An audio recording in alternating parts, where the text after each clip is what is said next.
Hello, this is a guy who likes fanfiction and is too lazy to read, so here is the boy in the team in audio form. Check the description for the links to the author.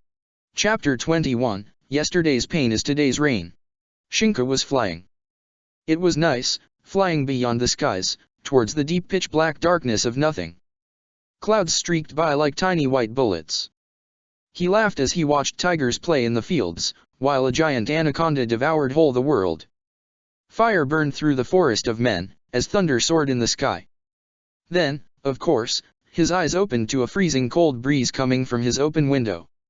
Outside, the downpour that had struck Konoha the day before continued. The chilly cold wind filled him with goosebumps, but what truly made his breath stop in fear were a pair of bright cerulean eyes gazing just a few inches away from him. It's raining, training is postponed.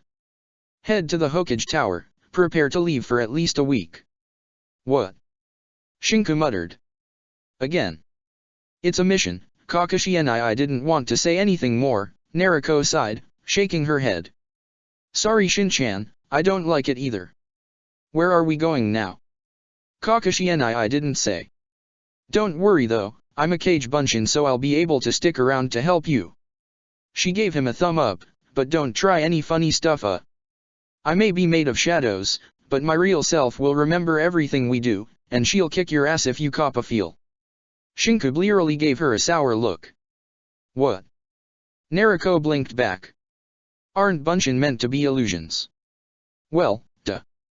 Kage Bunshin aren't, she rolled her eyes. Don't try to learn it though, she hastily added. For one, it's forbidden, and for seconds it might just kill anyone short of me or a Jounin. I've got Fuzzy Butt to thank, Jounin have quite a lot of chakra, even Yuki-chan would die trying to make even a single copy. All right. He gazed at her once more. She blinked. What? I'd like to change. You see? That's the same problem with Yuki-chan. If I had a sausage, you wouldn't care. I feel left alone and I can't help but think this is very, very mean. She pouted, before crossing her arms in front of her chest and turning to give him her back. There, now you can change. Shinku exhaled as he slowly stood up, gingerly touching his shoulder. It didn't hurt that much anymore, just a light dull throbbing. Still, 1 week outside once more? Hadn't he returned just the day before? He hadn't even talked with his parents to begin with, not that he usually did. Shinku opened up one of his drawers, taking out clean clothes. He'd wear the usual pair of trousers because it was raining to boot, with a black shirt and his dark beige jacket. A sweater ended up in his backpack because one never knew the weather, as well as a pair of shorts. This time, he actually stocked on socks and at least a change of underwear.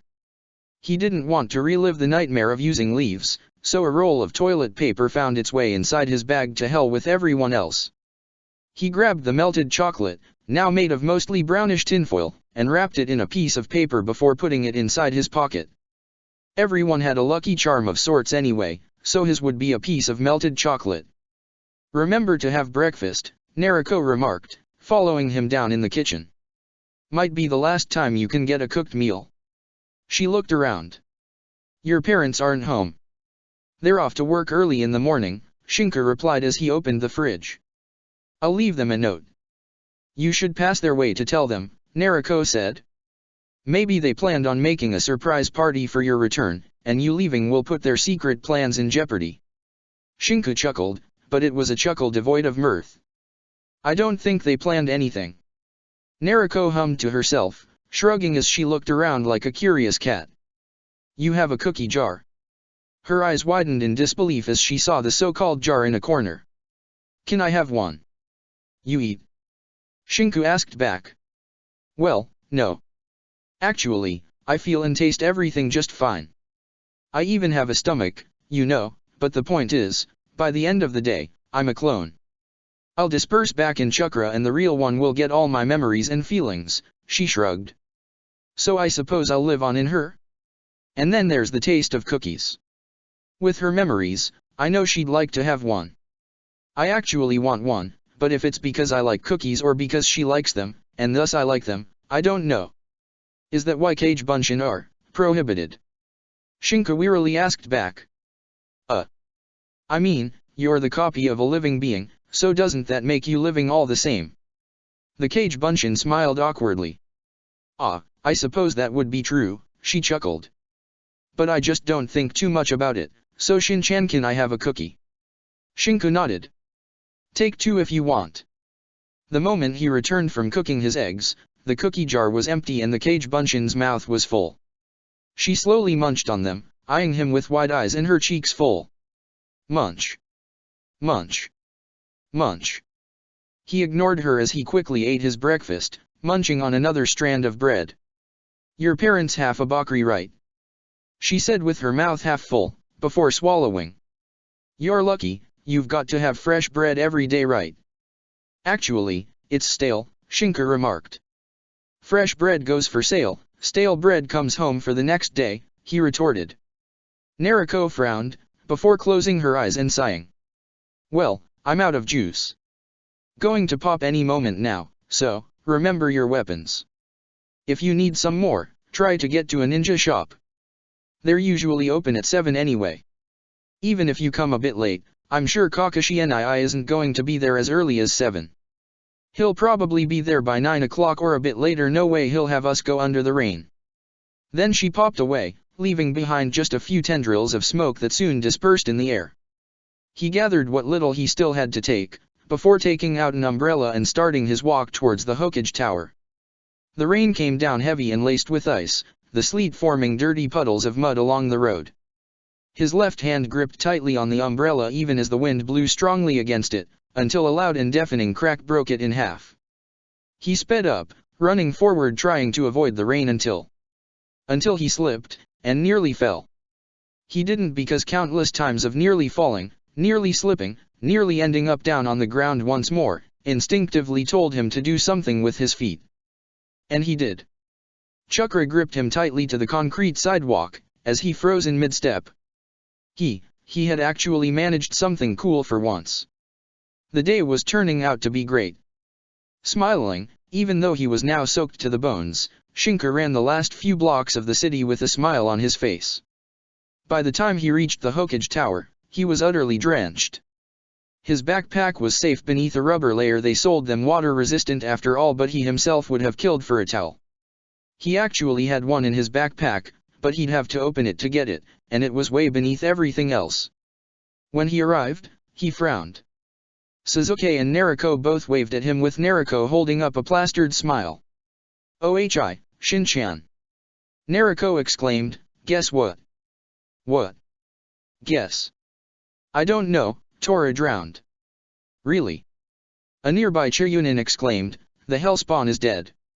"Hallelujah." The cheerful Chiryunin then dashed out, screaming his joy to the world. His partner exhaled in disbelief. "You see what you did? Now I have to go and break his dreams again." "Sorry, Kotetsu." "It's Kotetsu," the Chiryunin retorted. "Not Kotetsu." "Oh, it's the same," Nariko rolled her eyes. "Go grab your seme." "Kotetsu." "You're just lucky you're the boss daughter." Kotetsu's lips twitched in a smile. "Brat." Then he went. "Well, anyway, Shin-chan." Nariko exclaimed, "No, it's not that. Our mission involves eating and resting." "No, I don't think they make missions like those," Nariko muttered, "but if they do, and Kakashi NII is ignoring them, he'll hear from Mitsubiya." "We'll be doing a C-rank mission," Sasuke said dryly. "Something about having a guide from Takigakur," he added. "That will take a week," Shinku said wearily. "Nope, at least a week," Nariko replied, excited for only she knew what reason. "It's a C rank. We only did one D rank before. We're like, ultra awesome. Or maybe you're just the favorite team of the Hokage, moron," a female shrill voice said, just as a platinum blonde girl wearing a purple two-piece dress came down from the stairs. Shinku actually thought one thing, before gazing at the rest of Ino's team. Wasn't the girl feeling cold wearing only that with the weather outside? He was utterly drenched. He really had no idea how every other shinobi he met managed to remain perfectly dry and primed. He was sort of shuddering, and yet the inside of the Hokage Tower was warm. "Troublesome," another voice Shikamaru Nara said next. Chuji just kept on happily munching chips. "Sasuke-kun!" Ino exclaimed them, in a further loud voice. The girl tackled the raven-haired Uchiha with strength, only to end up holding to a log, used as a kawarami. Hey. Ah, he's doing the precious and the shy. No, he's actually trying to avoid a fake lying bitch, Naruko shot right back. What do you know, Ino huffed, pushing her blonde ponytail behind her back. You can pass for a plank board if you want to after all. Go and build a bridge or something. Ino, come on, we're going to be late, Shikamaru said. Their sensei just watched the scene unfold, chilling out with a cigarette in his mouth. He was actually outside, and yet, well, he just had to ask by then. Sorry, Shinku hazarded, as the Jounin's eyes moved to gaze at him. How are you staying dry? The Jounin chuckled for a moment, before showing the back of his right hand. Light emission of chakra around your entire body. Can't see it, but it works as both a dryer and a cloak. Helps keep the skin dry, mind you, not the clothes. For those you'll need more chakra than a kid your age has. Ah, Shinku nodded. Thanks. You Kakashi's team, right? The Jounin asked then. Yes, we are, Shinku shuddered. He's an ex-umbu, I'm sure he'll train you well. He might forget the easy stuff, so don't worry about asking him. Ah, thanks, Shinku then turned to gaze at the point where the two blondes had taken things to the usual pull-the-tail battle. It had actually happened more than once during the academy for the two to fight like that over anything, really. Sasuke stood behind Chuji, using the boy's large mass to hide. The Akimichi himself was apparently ignoring the Uchiha, or maybe they had developed a symbiotic relationship, judging by how Sasuke was slipping potato chip packages straight in the other boy's hands. Shikamaru exhaled once more. Ino, we have to go. You blonde bleached whale! Ino screamed. You skinny underfed skeleton! I have curves, you have balloons. I have muscles, you have elbows. Ah! That didn't mean anything. Ino exclaimed, turning to move next to her teammates. Just you wait. I'll make Sasuke-kun mine and he'll see you for the bitch you are in the end. With that, the girl finally walked outside, soon followed by the rest of her team. Thanks for the help, Yuki-chan. Naruko pouted. We agreed you had to distract her. I'm sorry, I panicked. Sasuke exclaimed. She just tackled me and I used the kawarami. What was I supposed to do? You're too much of an uke, you know. Naruko pointed out. Are we sure you aren't really one? It's not actually funny to make fun of an uke if he's really an uke. It would be like making fun of a tortoise because it's a tortoise or a tree because it's a tree. I'm not an uke, Sasuke growled. I'm not fine with people touching me, that's all. Ah. Naruko ruffled Sasuke's hair, much to the boy's annoyance. You're so cute when you act all pouty like a child. I'm going to rip your hands off, Sasuke deadpanned, and then feed them to your fanboys. Naruko shuddered. No, please no. Shinku dropped his bag on the floor as he sat down on the bench, heaving a heavy sigh as he carefully massaged his right shoulder. Shin-chan, you're all right with the shoulder? Naruko asked. Yeah, Shinku nodded back. I'm fine. Hurts just a bit but it should pass soon. Don't overexert yourself, Sasuke said next. There was concern in his voice. I had an enlightening talk with my father last night. They don't normally put genin through this hell, so if you need a break. I'm fine, Shinku waved his hand in dismissal, I'm not going to break from this. Oh, right. Naruko groaned, slamming a hand against her forehead, I'm stupid, stupid, stupid. She flexed her hands in the Kage Bunshin sign, creating another clone. Head home. Yes boss. The clone said, snapping to attention before flickering away. Except stating the obvious, Sasuke deadpanned, was there a reason for the theatrics? Shin-chan's without a scroll. Naruko pouted, and he's also without a storage seal on his trousers. Hey, what? Shinku asked, warily. Storage scroll, Sasuke quickly flipped one out of his jacket and twirled it around for a moment. An entire backpack can be safely stored in here, allowing for ease of transport. Like storage seals in the trousers pockets. Make your enemy think they're empty before summoning a kunao to slice their necks. Never heard of. That's normal, Nariko puffed her chest out. It requires knowledge of Fuinjutsu. In Konoha, there are, like, few Fuinjutsu users, and of those the really good ones are all in my family. Her nose grew slightly from her boasting. There's my uncle Jiraiya, my mother, my father. Kakashi Nii has a bit of knowledge because his Sharingan makes him copy everything. Then we're done with the really good ones. They lapsed into silence after that. Shinku stared perplexed. Nariko stood in wait with a crow cawing up in the air, a summon lost on his way to deliver a message, probably, and Sasuke brought his hand to his face in disbelief.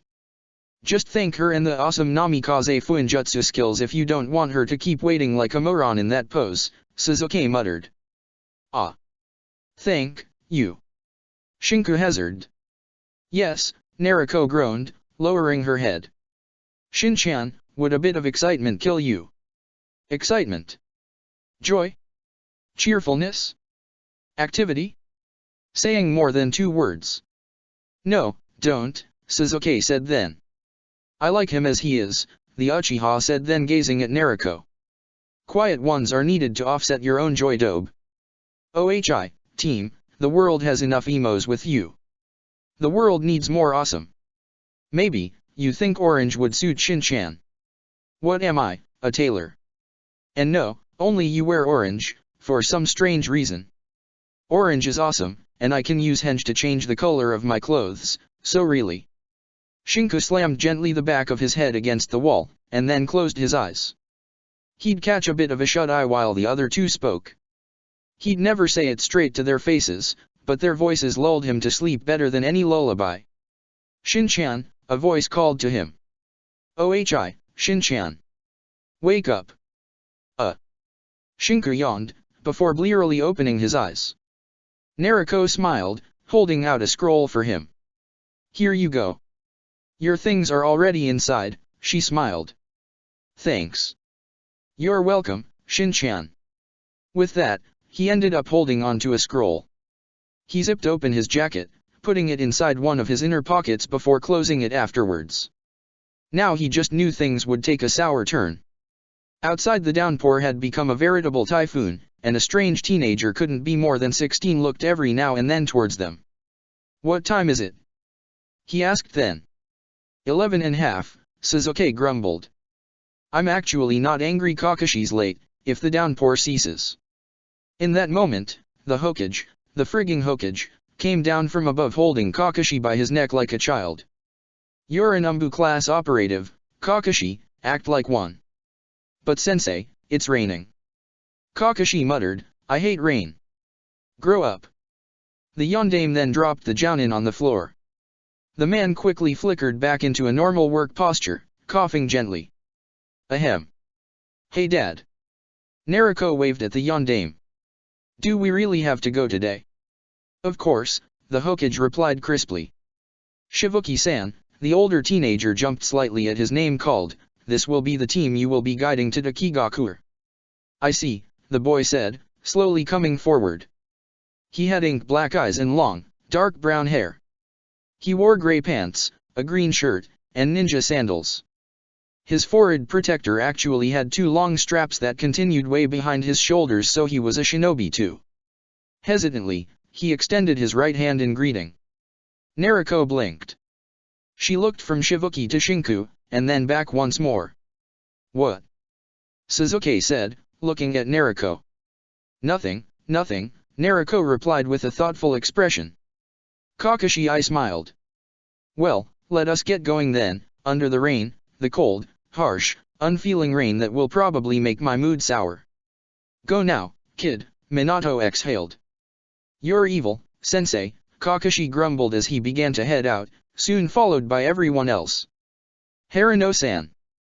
Shinku stilled, turning to gaze at the Hokage who had actually called his surname. Fight on. With that said, Minato Namikaze turned and climbed back up the stairs of the Hokage tower.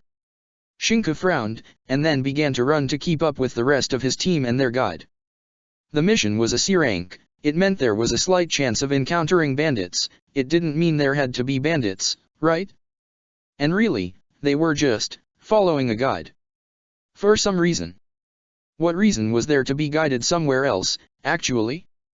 Chapter 22, Ordinary troubles. Marching out of Konoha in the rain was not pleasant. Chakra or not to cover the skin, the wind still blew cold and icy. The Takigakuer Chiryunin showed the way, completely unperturbed by the weather. The hurricane not only didn't appear to stop, but continued all throughout the next 2 days, resulting in the most miserable mood the team as a whole ever had. Still, 2 days filled with realizing just how his sensei acted appeared more than enough. Kakashi could have practically not been there. Not that in the downpour Shinka would have really enjoyed training, but even when putting up camp beneath the largest trees, the man had simply gone off to read his orange-covered book. He hadn't told them what their mission was, much to Naruko's annoyance, and had simply smiled and waved his hand in dismissal. "You'll know when we get there," had been his answer when pressed, before burrowing his face back in the orange-covered book. The book was Ika Ika, as Naruko had told him once by giving him a copy. He had most graciously returned it. After a few minutes, Shibuki didn't speak too. The man simply guided them when Kakashi broke camp, but for the rest remained quiet. His face sour, it was as if he actually didn't want to bring them in the village. In the end, the trees simply grew too dense for water to pass by beneath their branches, and when the drowning noise of rain left the place to the rumbling of waterfalls, Shibuki spoke for the first time in days. "We're here," he said crisply. "Follow me closely."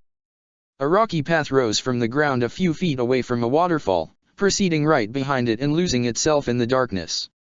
"Hold one of your hands on the back of your teammate," Kakashi instructed. Shinku nodded, before finding his back gripped by Sasuke. "You grab onto the dobe," Sasuke exhaled. "I've had enough."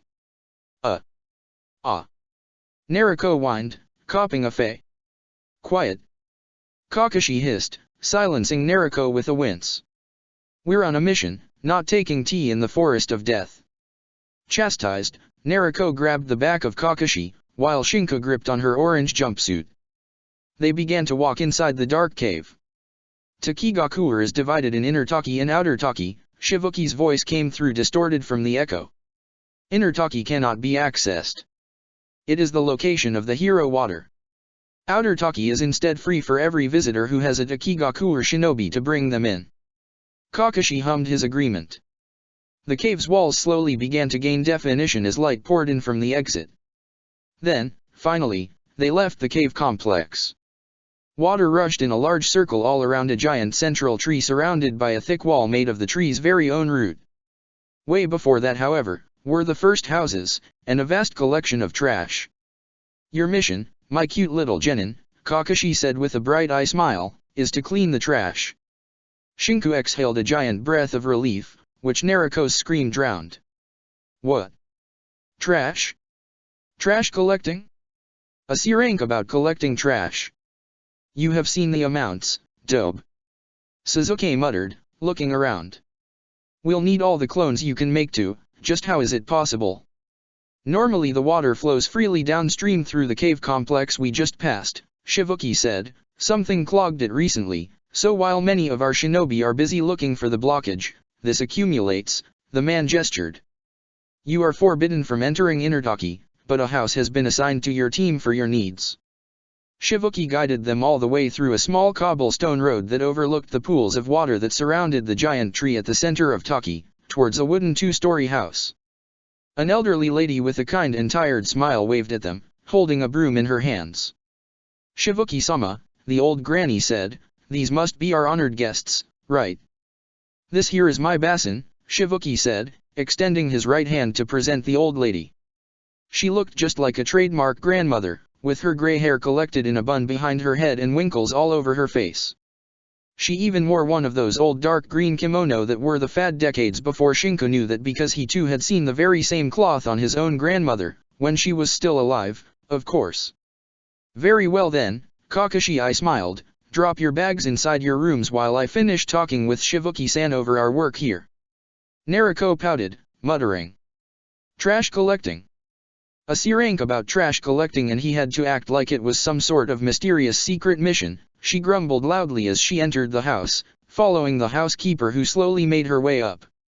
Sasuke was just a bit behind her, watching Naruko's grumbling warily. "She's going to prank Kakashi," Sasuke exhaled. Shinku, who was last in line, shrugged.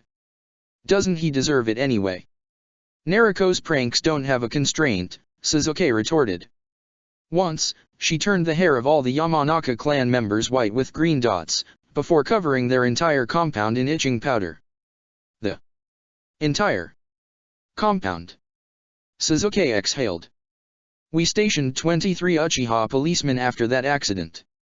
She answered by painting the walls of the compound magenta. Do you understand me? All the walls of all the houses were a bright pain in the eye magenta. We knew it was her, but we had no proof. Never get on her bad side then. Shinku hazarded. Pretty much, Sasuke nodded. Hey you two. I can hear you. Naruko pouted, and I don't know what you're talking about. I dislike pranks. I don't do pranks. I'm a proper lady. Yes, Dobe, you are, Sasuke nodded sarcastically. Just like Shinku here has a powerful blood technique. Naruko stared at Shinku then. You do? No, Shinku deadpanned. I don't.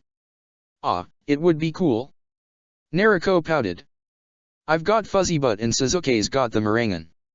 Sharingan, Sasuke growled, and while I dislike using it, calling it a meringue seems excessive. The rooms showed to them were spacious enough for two people to sleep comfortably in, which actually meant that the men would sleep in one and the girl would have the other room all for herself. Naruko cheerfully giggled. Well, sometimes being without a sausage has its perks I suppose, at the same time we won't be able to talk until late at night about how big they are. She stared at the thin walls, maybe. Idiotic blonde, Sasuke snarled, you even so much as try to peek. He clenched his right hand in a fist, and I will test the limits of your regeneration. Dropping their stuff, they returned down once more to find only Kakashi standing there with his eye smiling as always. Well then my little genin. He gestured to the ample pools, go forth and clean. Notice how the garbage stays in the water rather than on the shores? That's because there are underwater currents, which send, just so you know, the garbage into the cave complex we came from. Don't distract yourself even for a second, or you'll end up sucked in. Shinku watched the lake. He stared at his clothes. He hadn't considered swimming being a part of it. Oh, right, Kakashi said. Who knows how to walk on water? Sasuke and Naruko lifted their hands. Shinku blankly watched the Jounin-sensei clap his hands happily. Very well. Then, while you two collect the garbage from here, I'll take Shinku-kun to learn how to walk on water over there. That said, he pointed towards a pool that had relatively clean water. Collect the garbage on the shore in piles and the villagers will give you a hand disposing of them, Kakashi added as an afterthought. The next moment, Kakashi gripped Shinku by the scruff of the neck and flickered towards the shore on the other side of an old wooden bridge, the one that passed between the various pools. Tell me, Shinku-kun, Kakashi said with a bright smile as he held him by the neck, effortlessly keeping him up in midair above the water. Do you dislike getting wet? Shinku flailed. Ah. Yes. Pity. With that, Kakashi dropped him in the water below. Shinku gave out a startled scream, before plunging in the icy cold water. We're lucky we're beneath Taki's giant tree, Kakashi hummed from his spot above as Shinku spluttered and flailed his arms to remain afloat, even with his clothes wet. So we aren't getting the rain from outside, his eyes shone with murder. I hate the rain, and, well, I'm going to make sure you understand how much sour my mood turns when I have to walk under the rain. Gah. What the hell is your problem? Shinku spluttered. Ma, you were the one who said you wouldn't move, weren't you? Kakashi retorted. Then, even if I train you to the point of breaking, even if I train you to the point where your bones shatter and your muscles rip, you aren't going to complain, are you? Kakashi jumped down next, but his feet landed on the water with relative ease as if the liquid was as solid as the ground. This is called water walking, Kakashi hummed. It's all about using chakra to remain afloat. You create a light sheen of chakra, like the one you use to remain dry under the cold, unforgiving, chilly rain, and... Shinku flapped around once more, before gripping onto the wood pole of the wooden bridge and using that moment to catch his breath. And that's about it, Kakashi replied.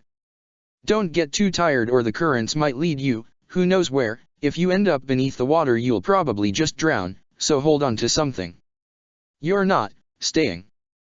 There actually was hope in Shinka's voice. Kakashi chuckled. No, I have better things to do than watch you nearly drown for 100 times. With a shrug, Kakashi leisurely walked up the wooden pole. Doesn't mean you can slack off, Shinka-kun. I'll know if you do. With that, he disappeared from sight. Shinka took a deep breath. There he goes, he muttered. Nice, helpful sensei. What did you expect? He doesn't have time for the dead last, he grumbled as he carefully pushed his feet against the wet pole, climbing it up. The concept didn't seem so different from the tree walking. If anything, it seemed simple. That idea lasted until, holding one foot on the wooden pole, he tried to place another in the water. The result was that he doubled forward, slamming face first in the icy pool once more. He sputtered for air and coughed, water leaving his nose as tears ran down his eyes. He rubbed them furiously, thankful that at least the pool was relatively clean. 2 more tries yielded the same result. In the end, he swam towards the shore, puffing and panting along the way. His right arm was sore, and staying out of the water chilled him, but it could have been worse. You realize you are mentally retarded when you enjoy repeating the same action again and again, Shinka mumbled. You want to swap this with being a tiger's chotoi. Are you actually retarded or something? Shinka snapped. That was that and this is this, would it kill him to give a hint? Use chakra. What the hell is that supposed to mean? I can be a teacher too. Just give me a porn book and an eye twinkle and I'll be the perfect teacher. He hesitantly took a step forth, the foot passing through the water without even feeling resistance. If I do it with the stay dry under the rain method, the water just parts ways, Shinka grumbled. The tree climbing method instead makes us plummet faster, his other self murmured. Wait. Us. Shinka blinked blearily. There's no us in here, thank you very much. There was a heartbeat of silence. Good, for a moment I worried I was actually losing it, Shinka chuckled. Really, it had just been a slip of the mind. Once more, Shinka Harano challenges his enemy, Shinka muttered as he took a step backwards. This time, we'll try with the frictionless jump for tree walking, rather than tree climbing. He exhaled. I did not say we. It's I. I'll try, he stressed on. Really, why am I getting worked up on this? Then, Shinka placed his right foot forth and jumped. The water parted ways as he literally soared across the water. The effect of removing friction from his feet on the water surface made him gain momentum as he went, parting the pool slightly as he suddenly halted. The moment he did, the feet hooked the water. He slammed face first on the surface with enough strength to break his nose, leaving behind just a light figure of him impressed on the pool's water before sinking in deeper. Shinku emerged a few seconds later, retching out water and coughing as his nose bled. Wobbling back to shore, he gingerly touched the broken extremity. A giggle interrupted his moans from continuing. Shinku frowned, looking around for a moment more before shaking his head. There was no one around. The pain he felt around his nose was probably making him hallucinate. He knew what the academy said on broken noses. Put them back in place properly or don't try at all. Well, maybe it wasn't broken. It was just slightly flat because of the momentum gained, but there was nothing else to it. Yes, it wasn't badly broken. Maybe it was just a bit sore and, his left hand gripped the nose as he took a deep breath. Let's do this. There was a snap. Shinku howled in pain as he clutched his nose now properly back in place. He exhaled loudly, panting and breathing in deeply through his mouth as he gazed upwards, to the giant tree branches of the Taki tree. Why did I have to do it? He cursed under his breath. Why did I have to? Why? Why? Why? You're funny. Shinku stopped moving abruptly. He looked around once more. There was no one. Carefully, he stood up to a seated position. I'm going to let you use my pool then, but if you dirty it then I'm going to have my bugs eat you, understood? Shinku blinked once more, looking around. Fantastic, Shinku mumbled. I'm hallucinating. Hey. I'm up here, you know. It was then that Shinku bleakly brought his head upwards. Staring down at him, with light green hair, tanned skin, and golden eyes was a girl gently flying on bright insect-like wings. She pouted, before landing down. I'm not a hallucination, she grumbled, crossing her arms over her chest. The name's Fu, and this is my pool you're using. Sorry. Shinku hazarded. It's all right. Fu exclaimed, flickering her wings behind her back a bit more, and gazing at him with intent. It actually reminded him of Naruko's own attempt at getting praise with the scroll. Thanks. The girl stared at him even stronger than before. Her wings buzzed just a bit louder. Nice wings. Fu cocked her head to the side, before smiling. Thanks. You're one of the few who says that. Then she took a light jump back and ended up gently landing on the water as her wings disappeared. So, you're a shinobi from Konoha, right? She tapped at her own forehead, where the symbol of Takigakuer stood on her own forehead protector. I'm Fu, from Taki. I'm Shinku, from Konoha. Did your sensei leave you here to train alone? Fu asked, cocking her head to the side. Why yes, he nodded, before slowly standing up and staring down at his sand-filled wet clothes. He'd end up falling in the water again anyway, so there really wasn't the need to try to dust them off. I'm supposed to water walk. You're here alone? Fu asked, jumping a bit on the water's surface. No. The rest of the team is on the other side, they already know how to do this, so they began working, Shinku mumbled, staring at the water surface once more. Want a hand? Fu asked, making a pirouette on the water. Yes. Thanks. Fu giggled once more. Well, first things first.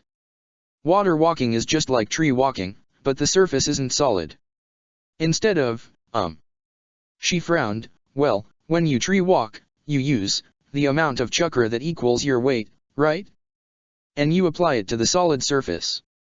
When you do the same with water, however, you mustn't do it vertically, but horizontally, you must spread the chakra through the surface, not grab at the below. Shinku frowned. Fu coughed embarrassedly, too complicated? Well, think of splashing the water. She brought her leg up. Walking on a tree is kicking the tree, she slammed the foot down with strength, making the water jump out to her knee. Walking on water is more like splashing a really big surface. She tapped the water, and the ripples appeared further away from her foot than before. See?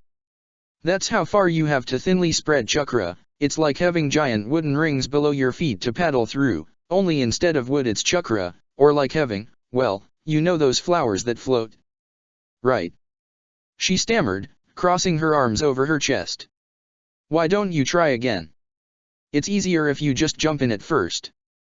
The more water there is, the easiest it gets. Well. Shinku swallowed, not like there's anything else I can do about it.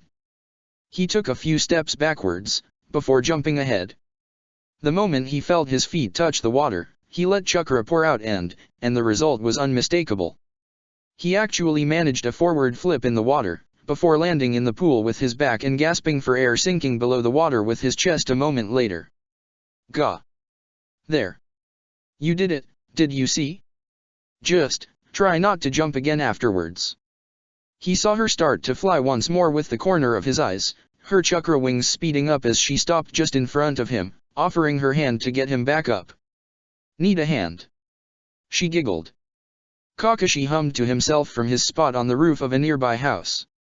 He flipped a page of his Ika, and then gazed back to his two prodigies. They were doing fine, ranting about trash and whatnot.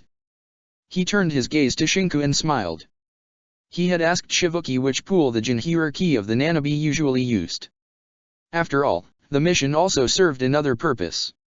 If Takigakuer didn't even use their Jinchuriki to fight off bandits, then why couldn't they loan it to Konoha as extra protection for the duration of the Konoha exams? Shivuki had actually been glad of the proposal to get rid of the Jinchuriki, provided they resolved the bandit problem. As it was, Kakashi hummed because he was happy. The day he would have to teach something to his students approached, but it was not yet that day, and so, he could read in peace. Chapter 23, Mounting Dread Beneath the Water. He couldn't walk on water by the end of the day. Well, he could stand on water, but taking more than 2 steps forward brought him down with a splash of fury. Still, it was better than the absolute nothing from the beginning. He even made a friend at that too. Sure, the Dakigaku Kunoichi was a bit strange, but... Well, I don't know if we'll be here tomorrow too, he said, exhaling a breath. They did give us a house for the night though, so in any case, thanks for teaching me, he added seriously, making a light bow of his head. I probably wasted your entire afternoon. Fu just chuckled, before shaking her head. Nah, it was fun. She hummed thoughtfully, I know. How about to repay my kindness, you offer me dinner? It's already that late. Shinku blinked, before looking at the sky. How can you see the time passing with those branches? Internal stomach clock, Fu giggled, before patting the long red tube she carried besides her. And these little guys get hungry and start buzzing, she frowned. You're not scared of bugs, right? Shinku made a hesitant smile. They aren't going to eat me, right? Oh, no.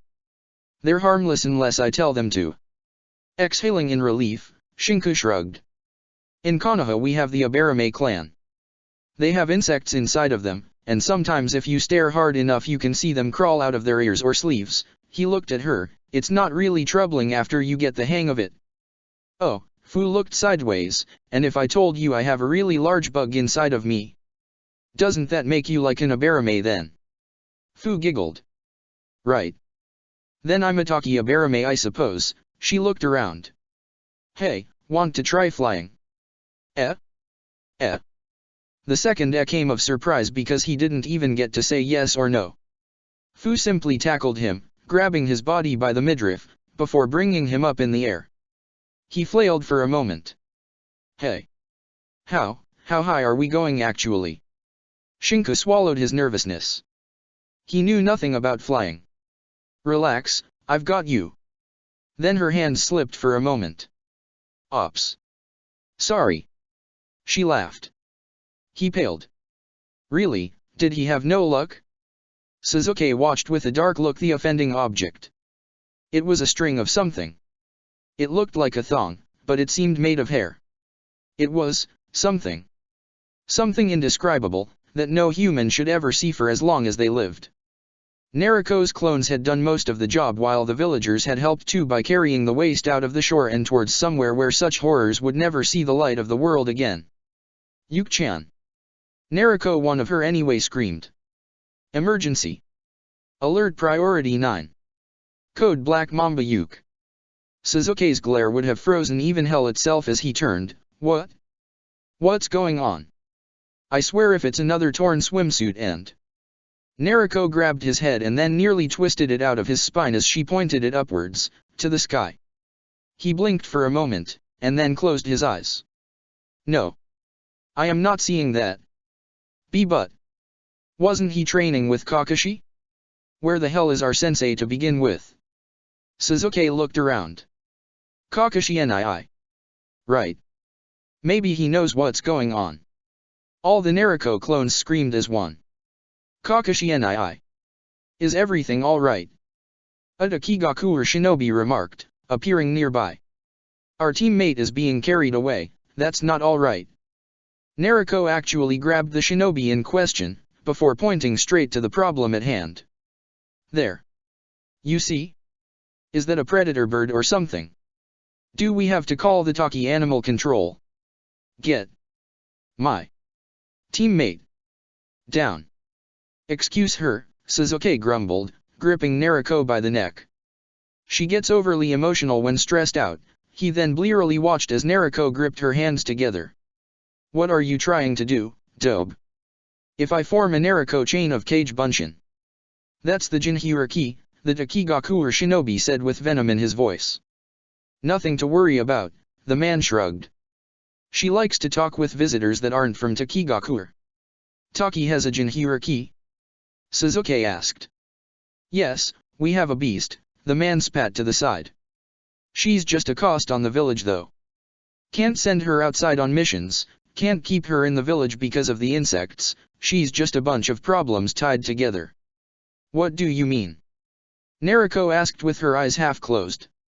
She's a veritable smug bitch, that's what it is about, the shinobi snorted. She killed her Jounin instructor and her team during a mission, and from that day nobody went near her at all. The man shuddered. Their bodies, they were found eaten whole and covered in larvae of flesh-eating bugs. The man mulled it over. Maybe you should do something for your teammate actually. Just because she hasn't yet attacked a visitor doesn't mean she might not start. Knowing Shin-chan's luck, Nariko bleakly muttered, before giving a pleading look to Sasuke, who groaned. Fine, dope. But I'm not. I knew I could count on you, Yuki-chan. Let's go rescue your seme. Nariko gripped tightly on Sasuke's wrist then, before flickering away. Soon, both of them were running over the rooftops of the outer village. She's flying, dope. How do you plan on taking her down? She's going to land eventually. Nariko shot back, and when she does, you take Shin-chan while I hold her off. I don't think she's actually harming him, you know, Sasuke retorted. What? Look. He's flailing for help. I think he's actually trying to imitate a bird, and he's laughing, dope. Shin-chan? Laughing? She's got him under an illusion. Shin-chan doesn't laugh. He chuckles, at most, and only when really pushed. I have a sherry non, thank you very much, Sasuke snorted. Your meridian is nice and all. You're doing this on purpose. I know you're doing this on purpose. Another jump and Nariko gleefully brought her right arm forward, pointing. There. They're coming down. Dope, wait. Nariko charged ahead. Sasuke would have liked to claim he was faster than Nariko, he really would have wanted to claim it as the truth, but the problem was that Nariko was the daughter of the Yondaime, the man known for his speed and high reflexes. When Nariko wanted to run, even Chiyunin had trouble keeping up with her, heck, sometimes even Jounin had that problem. Shinku descended feet first on the ground, the square of the outer village covered in a light green from the grass that grew from the fertile soil and with a few flowers blooming here and there. That took 5 years off my life, Shinku exclaimed. It was probably that stilled Nariko. She froze, carefully hiding on the rooftop near the square. Sasuke reached her a moment later, but she just gripped him by the scruff of the neck and pulled him down in silence. It was fun, right? Fu replied. Ah, I admit it was, Shinku chuckled. So, what would you like to eat, Fu-san?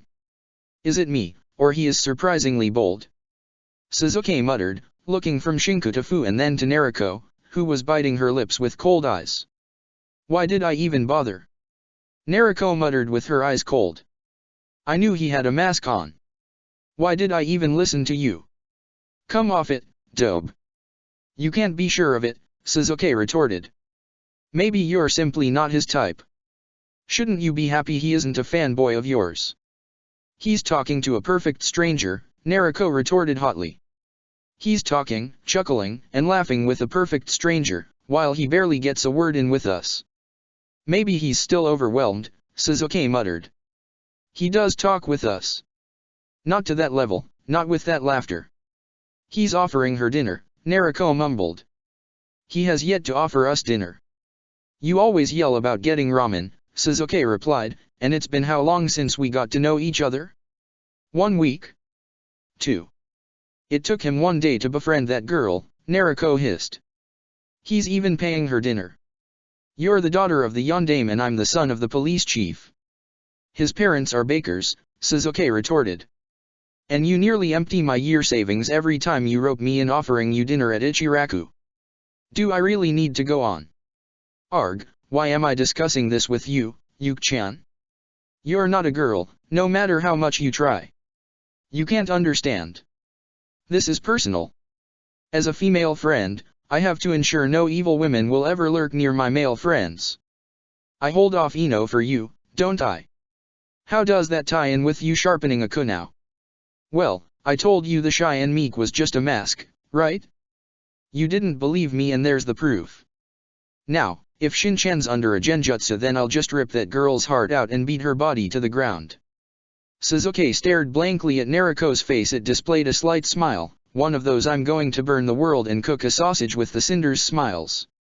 On the other hand, if he's been lying to us, if he's been acting up to this moment like a kicked puppy only to worm his way inside our lives and gather our trusts, I will make his life a living hell. And what if he's simply being pushed into this? Sasuke asked. You know, like we always do with him, since he always does what we tell him to do. Naruko blinked. Good point, she replied. I'm going to grab me some dinner, and you'll be coming with me then. We have to save Shin-chan. Sasuke emitted a strangled groan, as he was grabbed by Naruko once more before she flickered down. OHI, Shin-chan. Shinku turned, before his eyes widened briefly. Ah, hey, he said with a nod of his head. Where the hell were you? Naruko exclaimed, huffing. We looked everywhere. I thought you had drowned.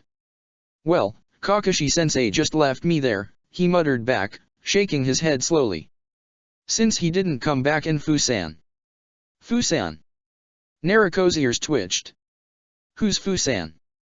Oh, Shinku waved towards Fu, who neared just as the food order from the stand ended up on the counter. She helped me with the water walking part. He grabbed both carton packages apparently to Kigaku's speciality concerned of roasted birds of various kinds that nested on the higher branches. And you're offering her dinner because of that, Naruko replied thoughtfully. You're not a lady killer Shin-chan, right? N. Hi. Fu chirped as she grabbed her own package, are you Shinku-kun's teammates? Naruko gave one long look at Fu's chipper attitude, before nodding. Yes, we are, she smiled. Shouldn't you have warned us you were going for dinner Shin-chan? We could have all gone together then. Shinku-kun was busy flying, he said it was awesome, Fu giggled. Sasuke took a step backwards, grabbing Shinku by the arm and pulling him back. What's going on? Shinku mouthed. You remember Ino? This is the beginning, the dread in Sasuke's voice was apparent. The wind picked up a gentle breeze, as a thunder soared up above in the sky as the two girls sized up one another. Still, you probably forced him along didn't you? That's not nice at all for Shin-chan. He's easily pushed into these situations, you know. Shinku-kun did nothing he didn't want to do and he's my friend. Shin-chan's my friend too and friends don't let friends do something they don't want to do, but do all the same to be nice. Shinku gazed at Sasuke, who groaned. There's a lot of baggage behind those words, the Uchiha muttered. You would not believe the amount of times she meddled with everyone else she considers a friend. Ayam's still single because she has to make sure the boyfriend is up to her standards. Nagging grandmother style. More like nagging mother, Sasuke muttered. Well, Shinku-kun is my first friend. Fu crossed her arms over her chest, huffing. You can have another one. You don't change friends. Naruko exclaimed. Friends are for life. How about we eat dinner before it gets cold? Sasuke suggested, well, me and the dobe will order our own, we can talk with our bellies full, right? With expertise, Sasuke gripped on the back of Naruko's neck and then pulled her away from the confrontation. Fu huffed. She's rude. Shinku's lips twitched in a nervous smile. I'm sorry, he acquiesced. Don't be, Fu grumbled. That was really rude, the girl shook her head. Let's go somewhere else. But they just ga. Naruko's head went out of the stall in less than a second, but by then 2 carton boxes remained open and with their contents spilled on the ground on the square. Her gaze then went upwards, where the Takigaku Jinchuriki was forcefully carrying a flailing Shinku away. Naruko narrowed her eyes. Oh no, you don't. Dobe, remember not to. Sasuke did not manage to finish his warning, as 2 Naruko clones appeared right next to the original to throw her up in the air. The moment she was airborne, the second Naruko clone jumped too, before gripping on the original's legs and spinning in midair to throw the real one at the flying Jinchuriki. OHI. Let Shin-chan go. Fu just buzzed her wings and moved to the left, avoiding the attack. Naruko created another Kage Bunshin, which gripped the original once more to change her trajectory. I said to let him go, bitch. Can't you see he doesn't want that? Stop it. It's hard to have a friend my age to talk to. Can't you just leave us alone? Fu yelled back, before moving her hands to summon forth her insects from within her red container. No. I'm not leaving Shinchan in the hands of a bug-loving freak that killed her team. Fu flinched at that insult, before her eyes narrowed to slits. You know nothing. You're a bad person. Nariko once more conjured a cage bunshin to throw herself back in the air. Tell that straight to my face on the ground, bug freak. Fu clenched both her hands into fists, before snarling as her entire body covered in a light green cloak of chakra. I'm the Jinhyuriki of the Nanabi. You scared now? I'm the Jinhyuriki of the Kyuubi. 9 beats 7. Nariko growled back. Sasuke, meanwhile, stared. He watched the moment in which Fu let go of Shinku in the heat of conjuring her flesh-eating bugs. He screamed, trying to get the attention of the two imbeciles, who unfortunately were busy screaming accusations to one another. The next thing Sasuke did was to run forward. It was in that moment that he actually pleaded for Kakashi to appear. He really needed the Jounin's speed because his wasn't going to make it. Kakashi was on the way back to Konoha, having received an urgent dispatch for all the Jounin. He didn't know what it was about, but since the eagle had come to warn him too, it had to be important. Technically, he was leaving the kids alone for just a day and a half, maybe 2 days. Everything was fine anyway. He had left his messages to the kind old housekeeper. Shinku closed his eyes as he fell, and gripped tightly on the melted piece of chocolate within his jacket. Is this? Then he slammed against the surface of the water pool, his breathing coming less as blackness clouded his sight. He plummeted below the surface of the water, the current sucking him down with unyielding strength. So, that was how he died. Drowned. His back slammed against something hard, before a strong pressure pulled him against another rock, and then one more. He couldn't see, his brain was screaming for relief from the agony and his heart was beating straight into his ears.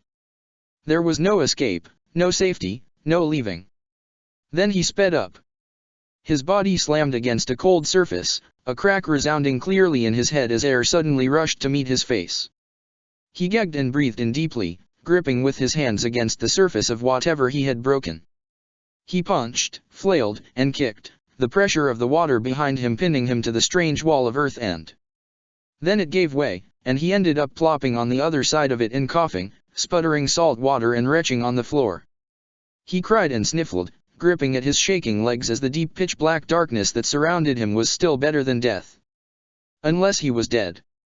He dropped with his back against the floor, his heart drumming slower and slower as he calmed down enough to take in the situation for the first time. He was alive. That was good. He was somewhere in the dark. That wasn't good. There was air. That was good. He didn't know where he was. That wasn't good.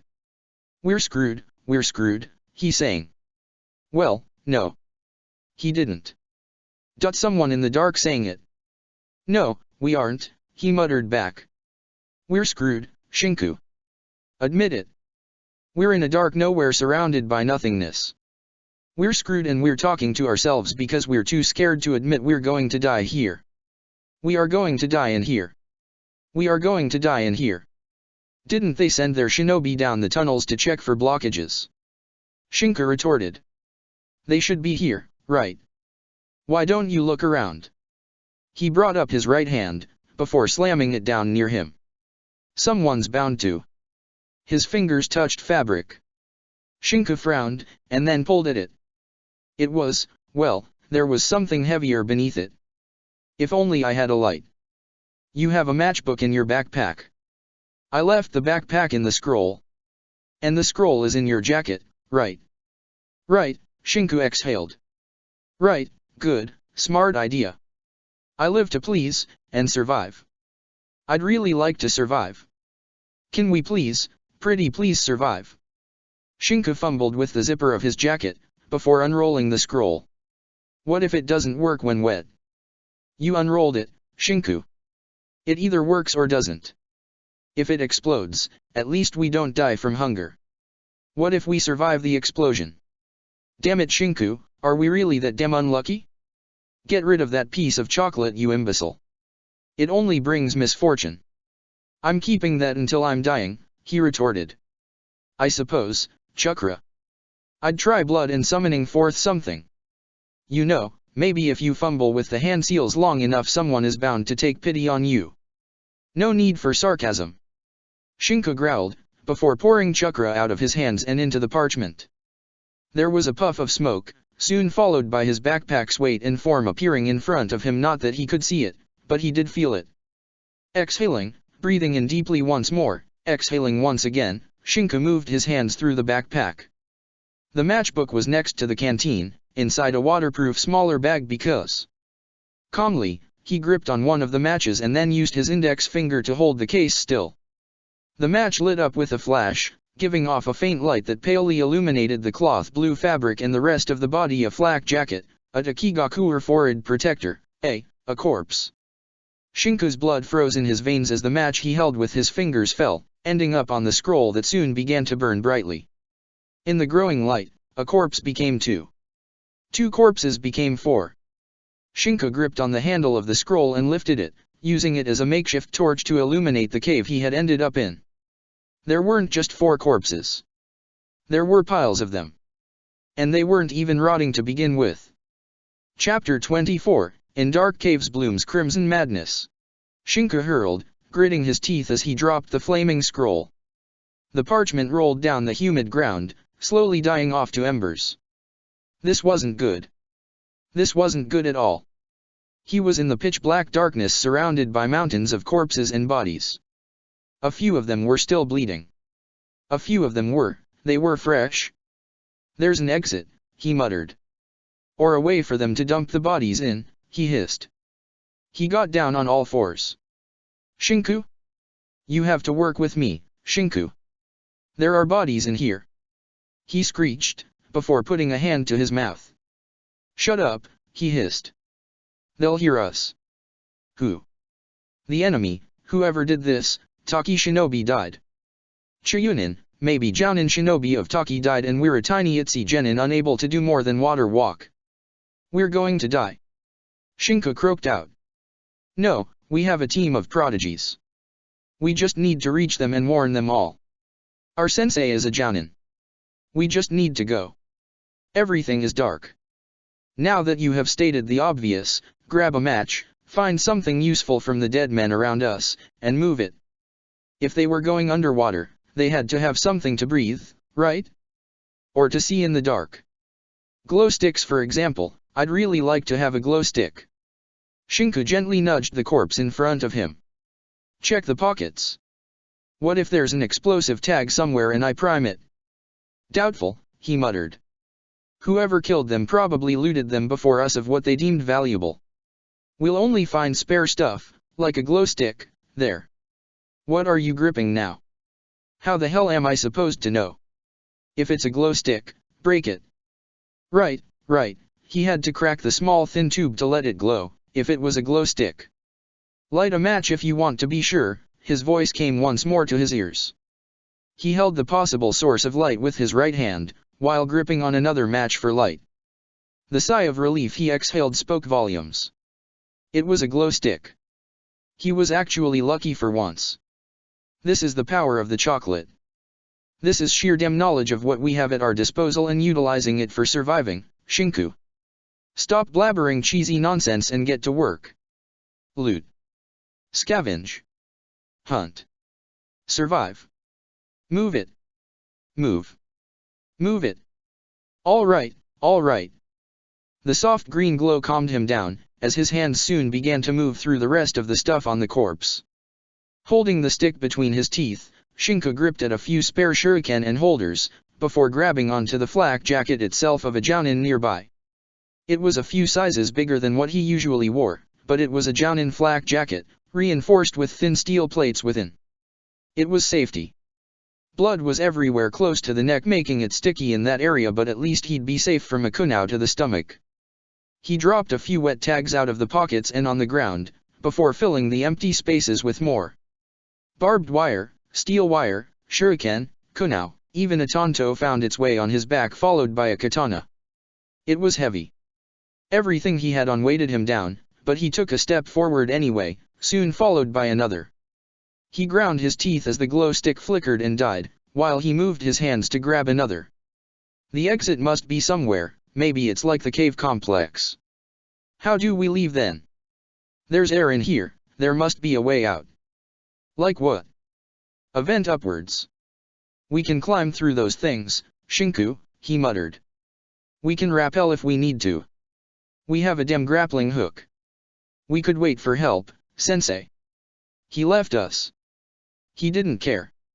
Our teammate had to show off her spoiled side and start a fight with someone who had simply helped us out. We need to get out of here, Shinku. We are alone, you and I. We need only ourselves to survive. That. We've always been alone, Shinku Harano. They wanted a girl, our parents. We came out with a damn wrong appendage more and you know the result. They even kept the room for her, as if they even have the time to think about giving you a sister. You're the dead last. Hibachi roped you in and then what? Did he even inquire about you afterwards? You're the most worthless spineless individual ever to live on this damn earth, so when I tell you to shut up and man up, I demand you move your damn legs forward. But we could die. You were the one who stood in front of that psychopathic silver-haired bastard claiming you would take any training. Well, he didn't lie, Shinku. We're going to die eventually. We aren't prodigies, or stars. We're dead meat walking. We're glorified meat shields. Your teammates will rise, they will become stars and you'll stay behind. You won't get any mention on history books, maybe just a footnote if you're actually able to become a Chiryunin. You're scared. I'm terrified. We're both scared, Shinku, why else are we speaking? Why else are we telling ourselves this? I've gone mad, completely mad, Shinku muttered, gagging for air as his right hand gripped at the side of the cave's wall. I want to forget this, he croaked. Please, get it out of my head. I'd follow the snake, his other voice remarked. Hallucinations are the way to go, I suppose. It was then that Shinku realized he wasn't actually alone in there. Golden eyes stared at him, a giant bear in its mouth. The anaconda of the forest of death was there. You're a hallucination, Shinku deadpanned. The anaconda just blinked. Everything in here is pitch black. I'm seeing you in the darkness, so you're not real. Clearly, you're not real. Do you even care? Hallucinations are common things, be thankful you know it's one, Shinku muttered, taking a few steps forward as the snake's giant jaws snapped down on the bear, swallowing it whole. The creature disappeared in smoke, leaving behind nothing at all. A light breeze ruffled Shinku's hair. Breeze means wind, wind means outside, he hurried along, holding his right hand against the wall's surface. A few minutes that felt like hours later, and real light shone through cracks on the wall. Shinku was sweating by then profusely, as the heavy weight he bore held him down. Gah! I say you could drop the katana, he muttered. It's not like you'll even have the strength to swing it. The Tonto too. Really, close and personal is not the place for Tonto.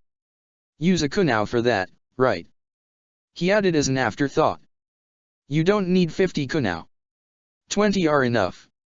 You're not dropping the Jounin flak jacket, he said seriously. His right hand touched the melted chocolate in the pocket of his jacket, which was now below the Jounin's one. His stomach growled. One of the jacket's pockets, the one belonging to the Jounin, held a protein ration.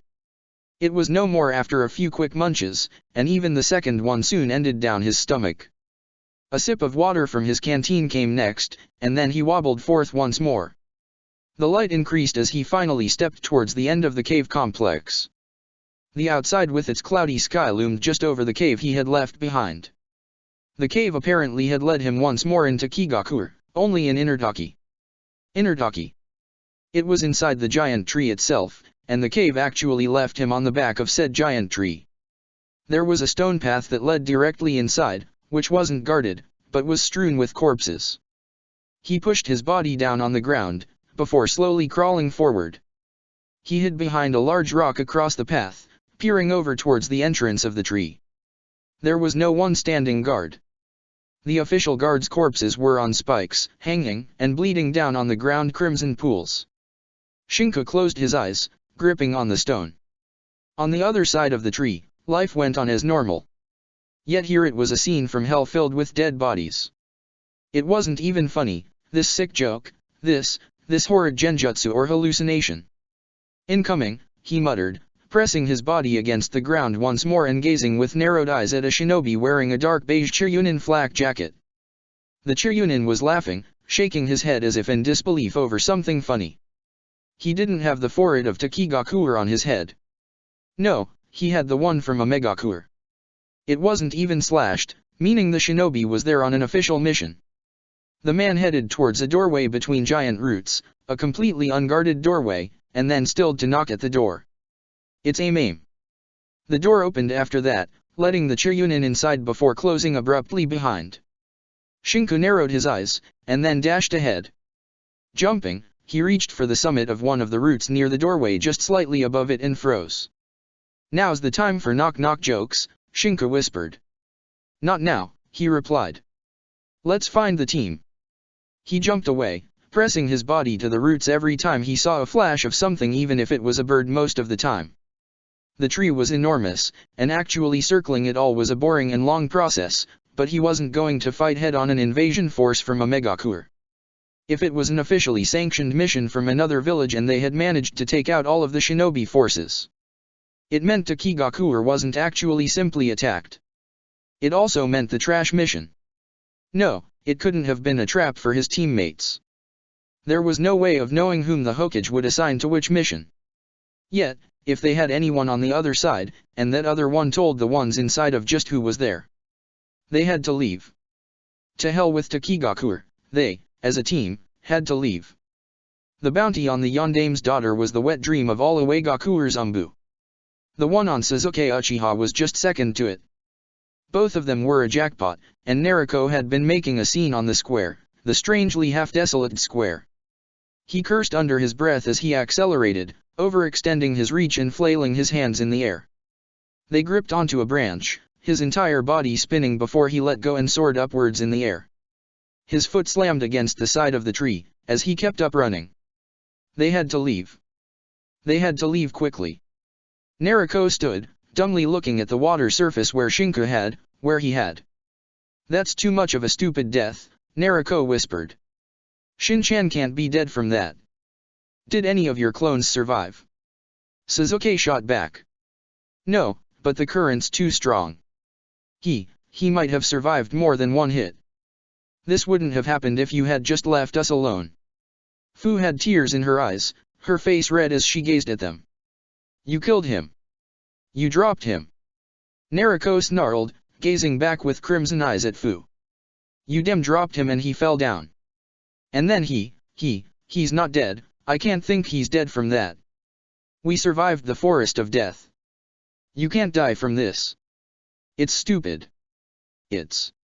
Naruko began to sniffle. It's too stupid to be real, he has to be alive, somewhere, maybe deeper down.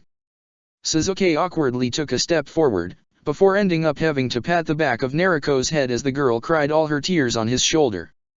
It's not fair. She yelled, where was Kakashi nii? Where the hell was he? I don't know, Sasuke muttered back. He had to keep an eye out on him, Naruko whimpered.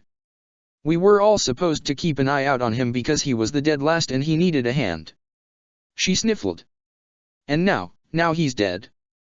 Fusan, Shibuki said, slowly walking his way towards them. The elders want to talk with you in Innertaki. Don't make them wait. Fu blinked, before huffing. The old bastards. All right then, she swiped away her tears. I'm going just because you're asking, Shibuki. Wings sprouted from her back green chakra wands as she flew off, leaving on the shore the other two. What happened? Shibuki asked then, where is your teammate? He was sucked in by the current. Sasuke grimaced. That damn bitch dropped him in the lake. Naruko screamed then, her roar rippling the water and making the shore's sand fly everywhere. Sasuke gripped on Naruko's neck then. Let me go. Let me go, Sasuke. I'm going to rip her to shreds. I'm going to. It is unfortunate, Shibuki muttered. Sometimes you never find the bodies, it happens rarely to Takigakuer shinobi, but it does happen. Naruko's tear-filled eyes settled on Shibuki. Why did it happen to him? Naruko slumped down on the sand, before punching her right hand against the ground. I swear I'm never going to forgive Kakashi Nii for this. He should have been there, he should. He was called back urgently to Konoha, Shibuki said. The Hokage himself gave the order apparently. Since you are done for the day, if you want I can show you where Takigakure honors their dead. We have a place in Innertaki for that. Aren't we prohibited from getting in? My father died, he grimaced. I learned that just today he died while I was in Konoha. I'm the new leader, so if you want to come in and pay your respects, the temple is just close to the entrance anyway. All right, Naruko murmured. I owe it to Shin-chan at least. If I hadn't been this stupid, she clenched her fists. If only I hadn't. Sasuke remained quiet. He followed in silence, holding an arm around Naruko's shoulder to comfort her. He would have never imagined something like this to happen. It was such a stupid way of dying, such a utterly moronic, it was too impossible to properly rationalize it yet. Yet it had happened. Shinku had died. What would they tell his family? Sorry, the dobe had to yell at the girl who was holding your son up in the air. What, really, could they tell them? It was the first C rank. The Jounin sensei supposedly had to keep an eye out on his students, all of them. He hadn't.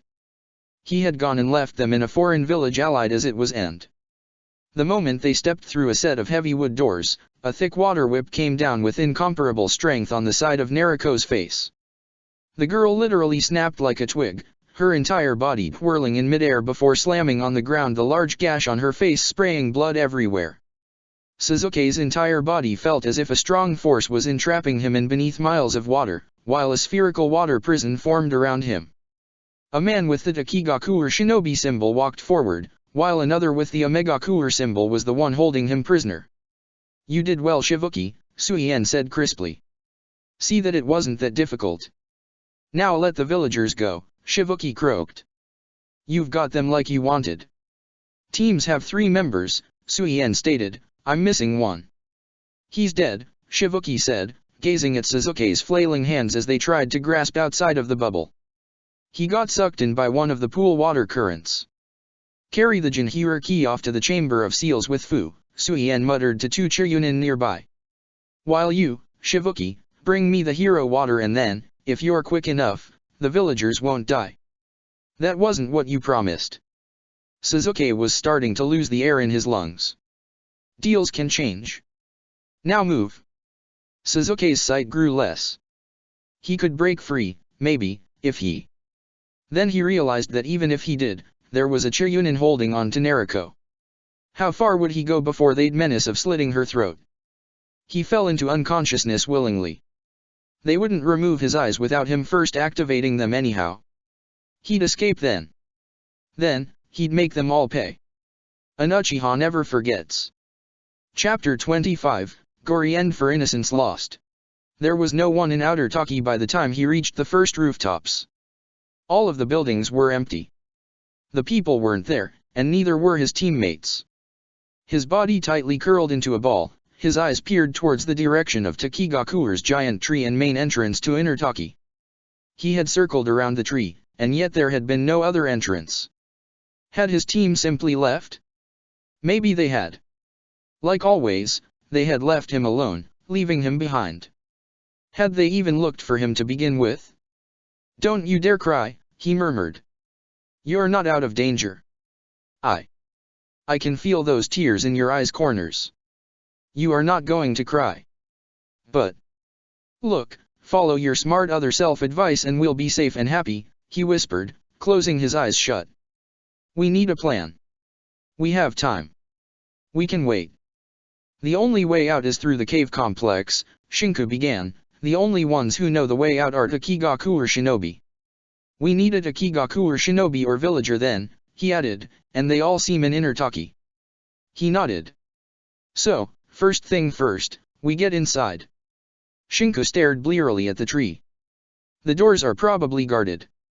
We'll need another entrance. It's not like you can fly over to the branches. No, but you can run on it. Then what? We chop ourselves a way through. Shinku muttered. They'll need to have lights inside. I bet the leader of the village has a house up in the branches for the scenery, like the Hokage's mansion being near the monument of the past Hokage. Shinku exhaled. Are we sure about this? You be the arm, leave me the mind. You're not alone, Shinku. I'm here. We'll make it through. Shinku clenched his right hand into a fist, before opening his eyes. We're not fighting anyone. No, we're doing the ninja. We'll go in, unseen, and leave, unseen. Why do I have a bad feeling about this? If you jinx this, I swear I will impale myself on a pike, he growled. Now move. Shinku gazed at the nearest root of the giant tree, concentrating his chakra as he flickered from his spot over to the area he had gazed on. His feet landed firmly on the root, his body squatting down to minimize the chances of the enemy seeing him. No radio talk, Shinku muttered. Not that I actually have a radio. Start climbing. Use the chakra only if we're nearly there. Remember to rappel and keep the hooks. Your chakra reserves are so pitiful a newborn baby could do better. Are you encouraging me or trying to weather down my self-esteem? Are you afraid? No. Therefore, it's working. Concentrate, Shinku. Listen to my voice and climb the dem tree. First was hook number 1, then the rope around his waist. Hook number 2 came soon afterwards as he gripped tightly on 2 kunao, before slamming them on the wood surface and pushing himself up. Holding on to the hooks better known as kunao, he began to climb. Thunk. Thunk. The sharp points of the weapons dug in the bark, as soon Shinku left behind the ground. He exhaled, his arms trembling. He carefully pointed his feet against the trunk and let go of the hooks, to test the system. They did actually hold a bit of his weight, not much, but it worked as a momentary rest. He began to climb again shortly after. Maybe, if he had luck, he'd find a window or something. He didn't have that luck, and his hands scraped themselves bare from the pressure of holding on to the kunao's handles. Blood dribbled down his palms as the final stretch came to be through the strength of desperation. He would have killed someone for a pair of wings, in that moment. One of the closer branches was just a light jump away from him, and as he hurried along the bark, in that moment, he went nearly dry on chakra. The sensation of emptiness sucking at his very stomach doubled him over, as his hands gripped onto the kunao planted firmly on the tree's trunk. He sucked in sharply, before whimpering. Move, Shinku. Move. Hurts. Hurts, it hurts. Move, you useless pathetic sack of flesh.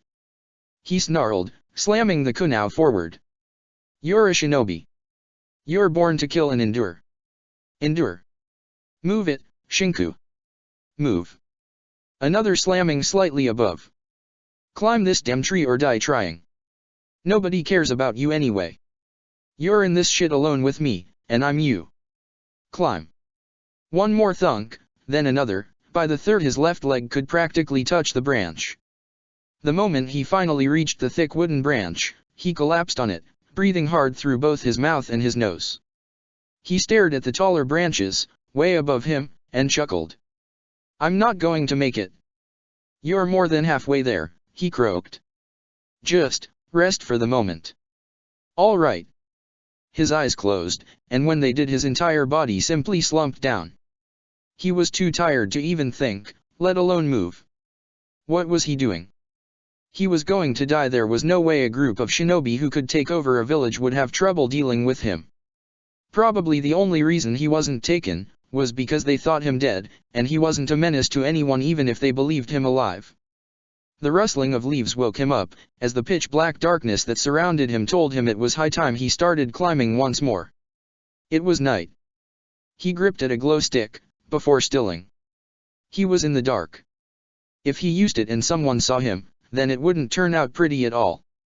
Better to climb in silence and darkness. Being in the dark isn't scary, Shinku, he whispered. It's just normal, really, we're shinobi, we're used to dark places.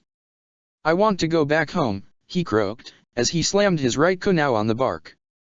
His palms screamed in agony to him, but he ground his teeth and ignored them. I want to go back to the empty kitchen. I want to survive, he snarled. And we will survive, Shinku. No matter what we'll have to do. We're survivors, Shinku. Let's survive together. Then I can go back home. Another slam on the wood as he climbed. Yes, Then we can go back home. Thunk. Thunk. Thunk. Nariko's ears perked up. The noise was rhythmic and constant, and seemed to come from behind the wall. The room she was in had seals she knew all too well over all of the walls. The fact she was sharing the room with Fu furthermore made wonders for her mood. We can't use chakra in here, Fu stated plainly, gazing at her hard. Why are you here anyway? Nariko growled, before wincing and holding on to the right side of her face. She could heal any wound, they wouldn't even leave a scar afterwards, but with her chakra stilled, all that Fuzzy Butt had managed to do was to repair her jaw. The angry red line on the side of her face was probably going to stay for a long while. Would it even scar? If it did, though, was she still going to be a bride in the future? Maybe she could count it off as a long whisker one that came out wrong. They knocked me out, Nariko growled. They. It hurt to even speak. I don't know. Where is my teammate anyway? I don't know. The elders put me in here for timeout whenever I act bad, Fu mumbled. I obey because otherwise they don't even feed me. Fat chance, you killed your team, I wouldn't even be near you unless. It was an accident. Fu yelled back, tears in her eyes. I didn't know how to control the Nanabi. We were out on a mission, Shinobi attacked. I ended up using it. When I came to my senses they were all dead, devoured by my insects and. She sniffled, there was nothing I could do. What do you know about it anyway? OHI, Nariko snapped, if that was the truth then why didn't you say so? I did. But they didn't believe me, she chuckled mirthlessly. My parents abandoned me at birth, when I became the Nanabi's Jinhiriki. I grew up in the orphanage of Takigakur, shunned by everyone else. I thought I'd make friends with my teammates, and things even had begun to look up. She shook her head, before grabbing at her stomach with her nails.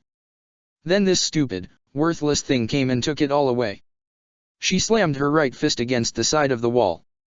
That won't be a problem for long, a voice called from behind the wooden door of the cell, as the upper wooden panel used to look inside the cell moved to the side to reveal an old face with spiky hair. Soon, someone will come to take care of both of you. They'll pay me handsomely for delivering you both. Suien. Fu shrieked. You're supposed to be a missing nin. What are you doing in Taki? You don't know? You didn't realize it? We have Taki now, and soon the hero water will be ours. As soon as Shivuki returns, we'll have everything we need to become the most powerful village in the history of the elemental nations. What? But. There, Suien sarcastically said. It's going to be all right soon. You'll be sold, we'll have a profit, and everyone will be happy. Of course you'll die, but that is really not something I care about, Jinhiriki. He spat out that word as an insult, before spitting on the ground in front of them. Then the wooden panel slid back into its place, leaving both girls once more alone. Thunk. Thunk. Thunk. You can do this, a small voice whispered in the back of Shinko's ear, as he carefully reached a balcony. The thing had practically grown out of the tree, and hidden as it was by thick branches, it looked all the more important. There was actually a guard, and that was what stopped him dead on his tracks. The man was looking backwards, a cigarette in his mouth. Shinko was just beneath the balcony, holding on to his breath. So the sellers are going to pay us 5 million ryos for the Nanabi? What about the Kyuubi? I didn't tell them about it. Iwagakur pays more for the Yondame's daughter, 100 millions dead, 200 millions alive. Someone whistled at the high price. That much. Iwagakur doesn't forget easily. And she's also the Kyuubi Jinhiriki, so there's that to consider. And she's a girl, another voice snickered. Guess they'll parade a string of bastards in front of her father. Oh, probably to rile him up, the older voice remarked. Maybe they'll take turns with the entire village, they were a bit lacking in population and whores after all. Shinko's face turned green. What were they talking about? Well, he actually had an idea about it. Remain quiet, the voice hissed to the back of his ear. Steady and wait. Hisami, you leaving? I'm not going to stay here and hear you lot talk of this, it's disgusting, a female voice spoke, before a door slid open and then closed with a loud bang. What's her problem now? She had issues with our superior back in Omegakure. You think we could take the girl for a test ride? Kiri-same, you sicko, she's 13. Ugh, now you've wasted my appetite. OHI, you bastard. You were the one talking of Uegakure. Kiri-same snapped back. Yes, but Uegakure is a land of sick fucks, so.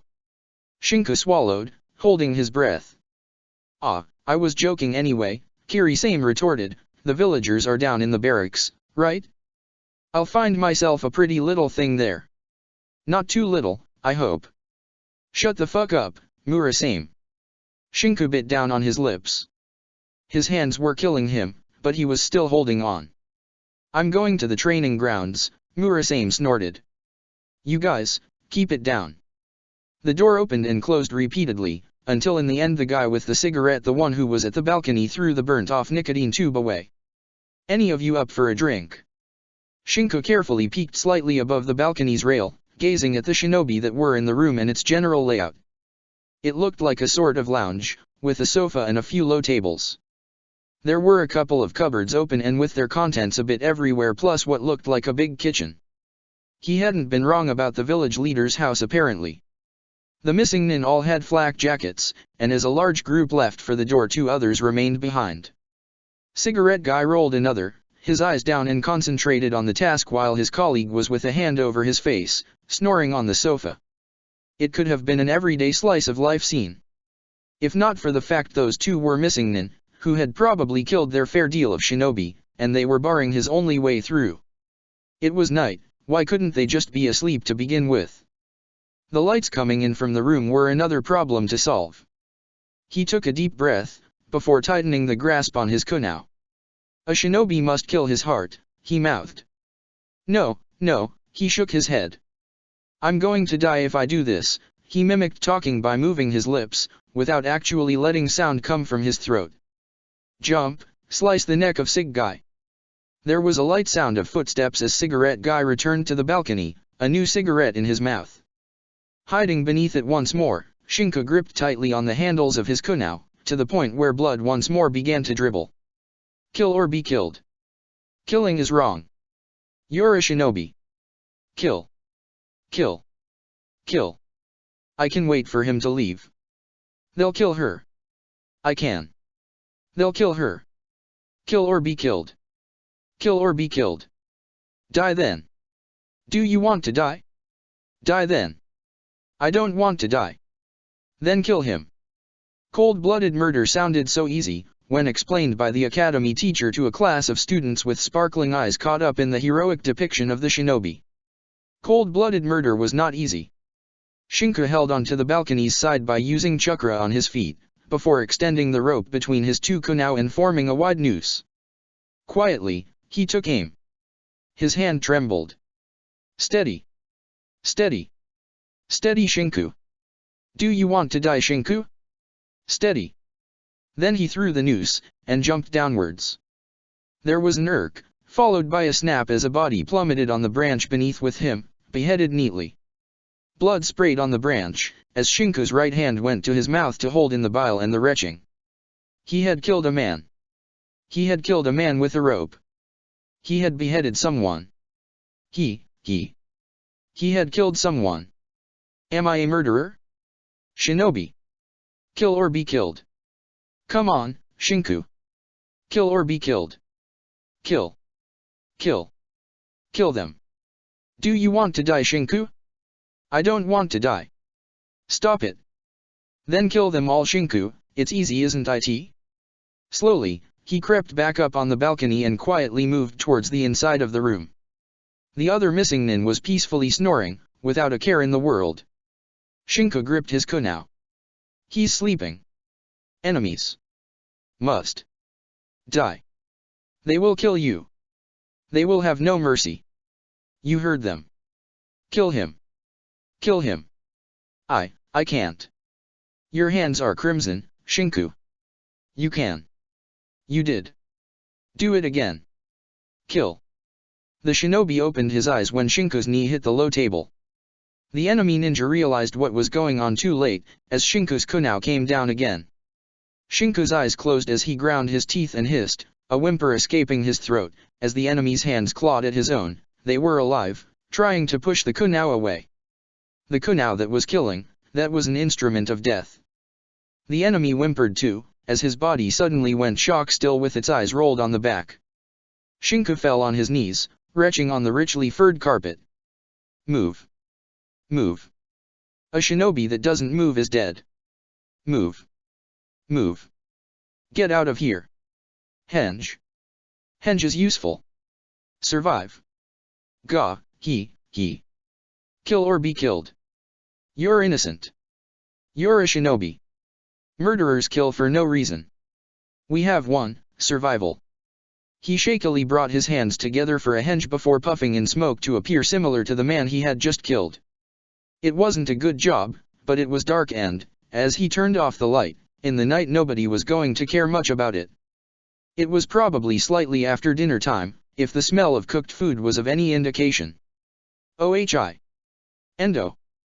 He had rounded a corner, when one of the missing nin from before was now in front of him. He froze where he stood, his right hand going to cover his mouth and most of his face as he gave a loud yawn. You bastard. Trying to sneak out of poker night by faking sleep, he had no idea who the man was, but he was alone, and that was enough. He gave a light nod of the head, walking closer and keeping his eyes drooped down. Hey, man. Is that blood on your shoes? Chakra flared from his feet as Shinku slid forward, the frictionless charge slamming his elbow straight in the man's guts, before his kunao came up from his left sleeve and pierced straight through the man's mouth and throat. Holding him close, Shinku's eyes closed as he heard the gurgling sounds of the enemy missing nin drowning in his own blood. He dropped the body on the side of the hallway, before stilling halfway through his next step. I just killed a Chiryunin. Missing nin, they're sort of failed Chiryunin, he retorted calmly. Calm down, take a deep breath, and redo the henge without the blood. Try to avoid leaving stamps, and find the others. I'm pretty sure Nariko's somewhere around here. Where would you hold a Jinhira key? Somewhere it can be contained. Good, let's look for a helpful sign which reads, containment room ahead, do not disturb. Shinku snorted, his next steps turning him into a copy of the most recent man he had killed. You make it sound so easy, he whispered. It is, he remarked. We kill people, finding a room in a house is supposed to be easy. Along the way, he turned off the lights. He really did prefer the dark and it helped keep his henge working. He just hoped everything would turn out as fine as it had been until then. The moment he gripped tightly on the melted chocolate piece, he really hoped that. Suzuki opened his eyes. All he saw was the black darkness of a blindfold over his face. You sure the Uchiha can't do anything with a blindfold on? Sure, what else can their Sharingan do? Suzuki just smiled, before saying a single word. Susanoo. Check the description for the links to the author.